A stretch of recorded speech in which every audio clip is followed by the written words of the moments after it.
thank you for verifying that and backing me up and telling that other story. What I didn't tell about that last part, when I was in that house before, I could see my breath and I could feel that growl, is that it did say, get out. But I'm not going to say it this loud, what it said. That's not the story I want to tell, but what she just told me, I was over there going, felt that, been there, and we should like be doing tours up there, making a little tourism money off that. But Paula, right here. Okay. Yeah. Well, I just wanted to tell this story before I left, and this comes back to being raised. My father was a full-blood, my mother was half. My grandma Nettie, full-blood, old school, all day long. But she taught us so many different ways about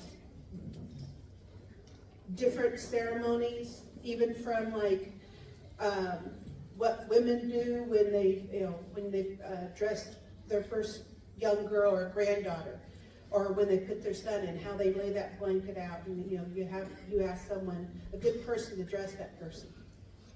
So she would always teach us these different ways, but when I was around, I would say 12 or 13, she had called my mom and said, I want Margo to come stay the night. And so she was, Grandma wants you to stay the night, I'm going to drop you off over there. And so I said, okay, yeah, I'll go stay with Grandma. And my grandma could tell, if she was here to tell the stories, you all would be huddled up, because she can tell you some old school Osage scary things or ways. And but she would just say it in just the sweetest little voice that she just had that way. And she also taught that old Osage too, not how we learn it now. Her Osage is a little different. And so I go over there, and my grandma had all these groceries on the counter, and she had a little, she lived in a duplex.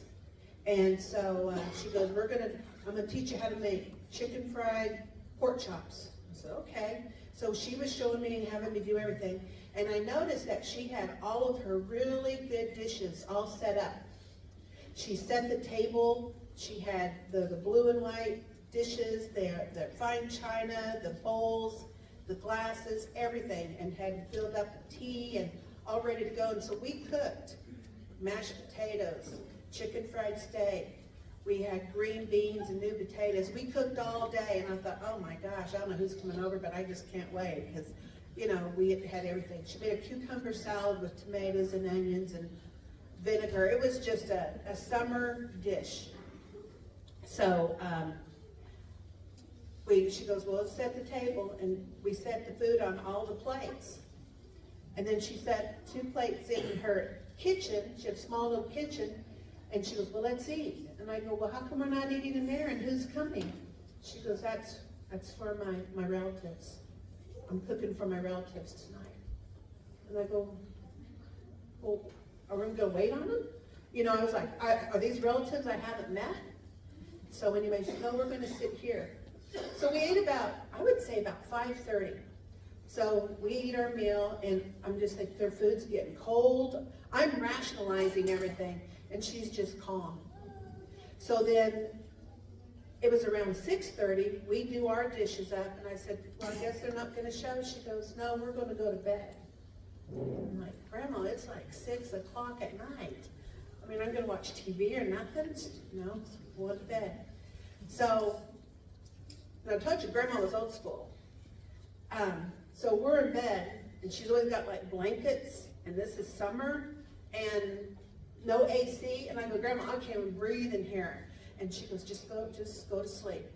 So all the lights were off, and then I'd say around 2 o'clock in the morning, I can hear dishes moving in the dining room. I didn't hear voices, but I knew something was in there, and the light was on. So I'm laying there, and I'm just trying to get Grandma to wake up. I go, someone's in the house. She goes, I know. And I go, well, she goes, just go back to sleep. They'll be gone. They're just here. That's where we fixed that meal for them. And she just whispered it to me. I couldn't go back to sleep. And then the hallway light came on. And then I just shut my eyes and, just being a young kid, you didn't know. So then the next morning, I finally, out of fear, went to sleep. And I was saying my prayers and everything. And then the next morning I woke up. And then that's when she explained to me, that's how we honor our old ones. That's how we remember when we say their name and we pray for them. And that's how she did that to honor her mother, her aunt, her uncle, her brother. They're all buried down there in Homney. And she showed me where they were buried. She goes, you always make sure you take care of these graves. But I think that's something that we should always remember, that, I wish she would have explained more to it, but Grandma, she was just old school. She'd just tell you one time and that's it. We've talked about it. So with that, I wanted to say that she also said, when you go to bed, don't hang your arm or put your feet off the bed. That's when LPs can touch your hands. So that comes from Grandma Nettie Electric, people. That's what she said. And the other is, you don't whistle at night. You all heard that one? Don't be whistling at night. The other is, don't be waking up laughing around in the morning. I'm one of these people that wake up and I'm in a good mood. And she goes, no. She goes, you laugh in the morning, you'll be crying at night. I went, oh,